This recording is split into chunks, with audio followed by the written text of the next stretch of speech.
നമസ്കാരം. Win media ന്യൂസിലേക്ക് സ്വാഗതം.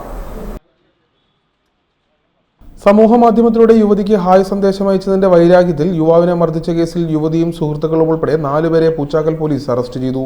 അരൂക്കുറ്റി പഞ്ചായത്ത് പത്മപ്രഭ വീട്ടിൽ പ്രഭജിത്ത, അരൂർ ചാലത്തറ വീട്ടിൽ CH യദുകൃഷ്ണൻ, അരൂർ പള്ളിയറക്കാവ് അമ്പലമടത്തിൽ വീട്ടിൽ അജയ് ബാബു, ഇടക്കൊച്ചി പണ്ടാരപ്പറമ്പിൽ വീട്ടിൽ മേരി സെലിൻ ഫെർണാണ്ടസ് എന്നിവരെയാണ് പൂച്ചാക്കൽ പോലീസ് അറസ്റ്റ് ചെയ്തത്. കഴിഞ്ഞ 21 രാത്രി അരൂക്കുറ്റി പഞ്ചായത്ത് 2-ാം വാർഡ് തെക്കേ കണിച്ചുകാട്ടിൽ ജിബിൻ ജോർജിനാണ് മർദ്ദനമേറ്റത്. പ്രഭജിത്തിന്റെ സുഹൃത്തായ മേരി സെലിൻ ഫെർണാണ്ടസിന് ജിബിൻ ജോർജ് സമൂഹ മാധ്യമത്തിലൂടെ സന്ദേശം അയച്ചിരുന്നു. ഇതിന്റെ വൈരാഗ്യത്തിലാണ് അരൂക്കുറ്റി പാലത്തിന് സമീപം സ്കൂട്ടറിൽ പോയ ജിബിനെ തട്ടിക്കൊണ്ടുപോയി മർദ്ദിച്ചത്.